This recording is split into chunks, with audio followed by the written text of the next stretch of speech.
How to talk about the past, present, and future in Chinese. Chinese is a super creative language. Instead of changing verbal forms like in English, what you need is imagination. We figure out when something happens based on the words in a sentence. But that's not the whole story. You also need to pay attention to the context. For example, take the word 了 Sentences like 我买房子了，我去过日本了 and 我大学毕业了 all describe things that happened in the past. This is one of the most common way to use the. But what about 我可以买房子了，他准备开始工作了 or 你们都懂了吧 None of these sentences are actually talking about the past. So, when learning Chinese, don't just focus on the words and sentences, thinking about when you will actually say them and how they feel in a conversation. Practicing this way helps you understand not just vocabulary, but even the meaning behind individual characters. Alright, let's get straight to it. The easiest way to talk about time in Chinese, using time words. Common ones include days, times, and words like yesterday, today, tomorrow, morning, afternoon, etc. For example, 我们昨天晚上去看电影了，新上映的那一部电影好好笑。我今天迟到了，真倒霉，进来的时候还遇到老板。我明天想要去看展，要一起去吗？These examples show specific times when things happen. Yesterday, today, and tomorrow. But not all sentences with words like yesterday refer to something that actually happened yesterday. For example, 你还在想那件事吗？都过去了，昨天的事就让它成为过去吧。Here, yesterday is being used metaphorically to refer to past events, not the actual day yesterday.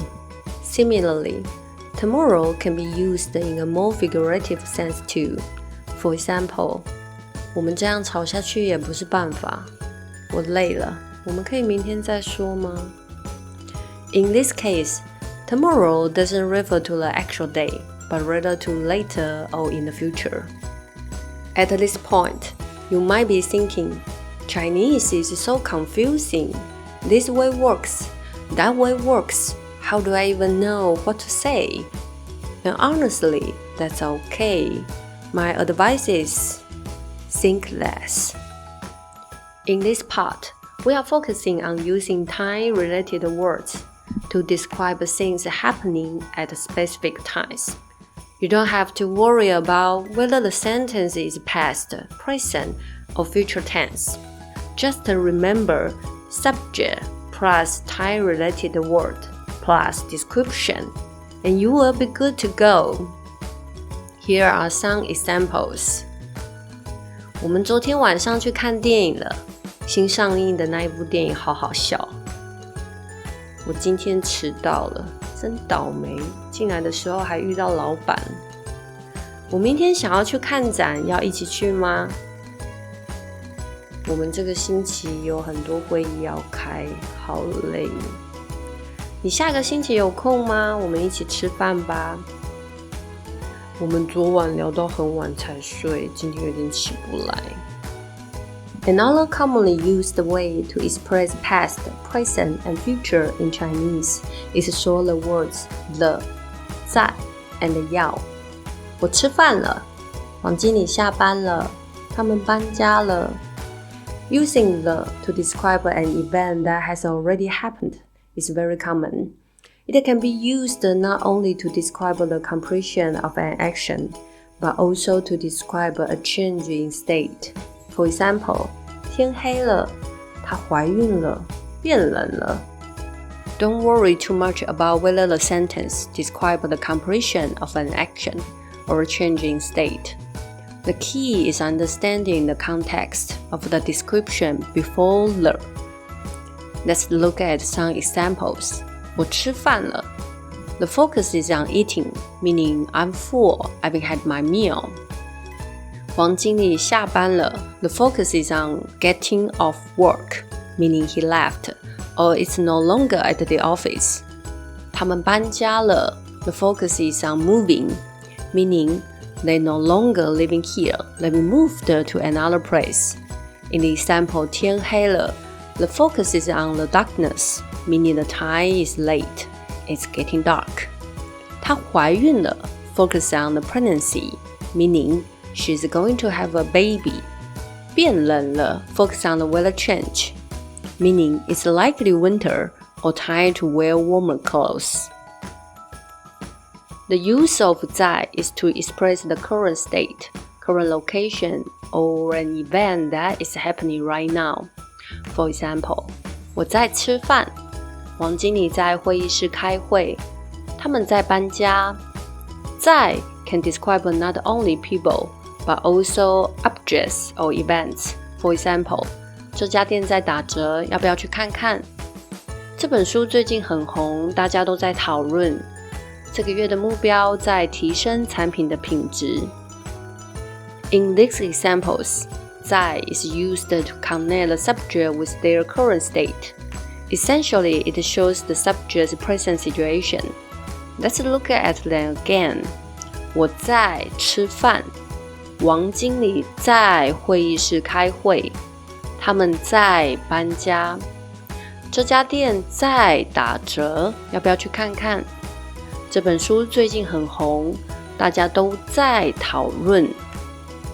这个月的目标在提升产品的品质。要 is used to talk about events that are about to happen or plans for the future. For example, 我要去吃饭，黄经理要下班了，他们要搬家了。You might notice that the last two examples, 王经理要下班了 and 他们要搬家了 include both the and 要。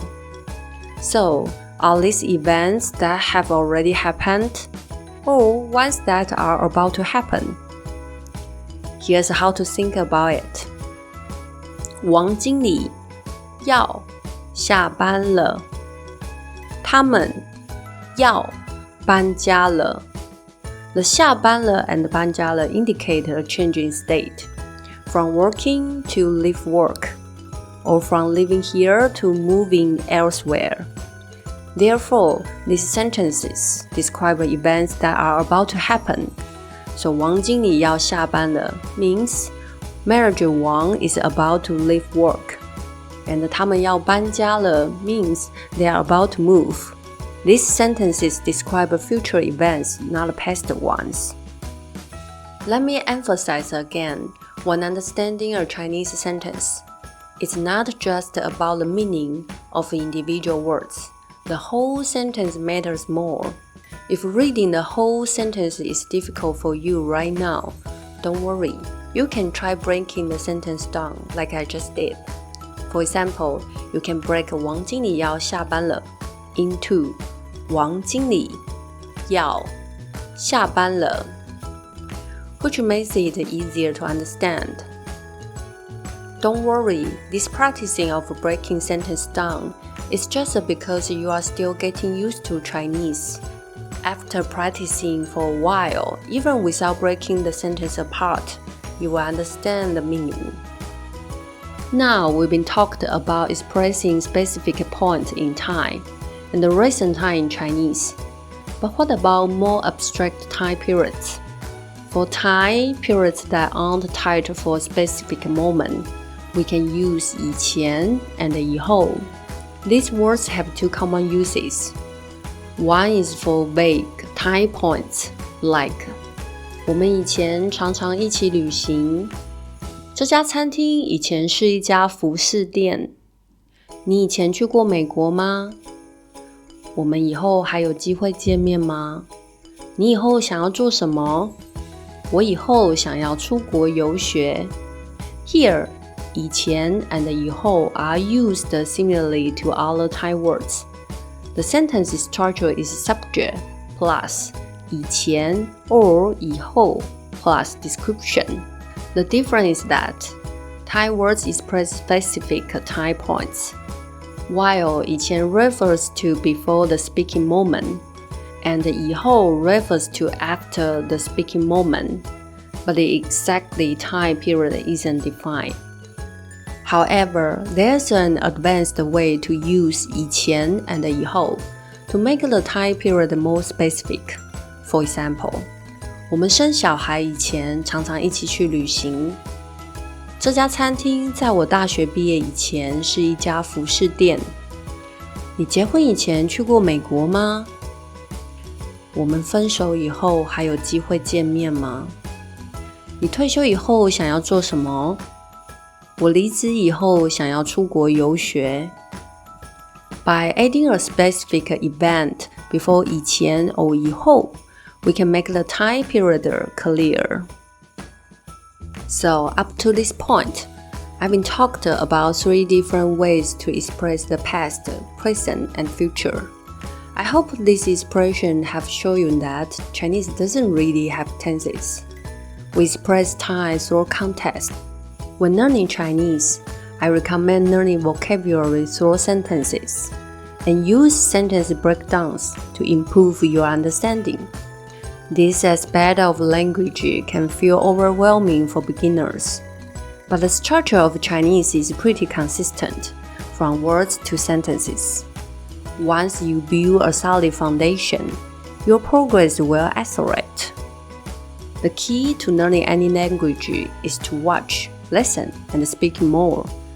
Take this opportunity to share in the comments. What did you do yesterday? What are you doing right now? And what do you hope you will be able to do in Chinese 3 months from now?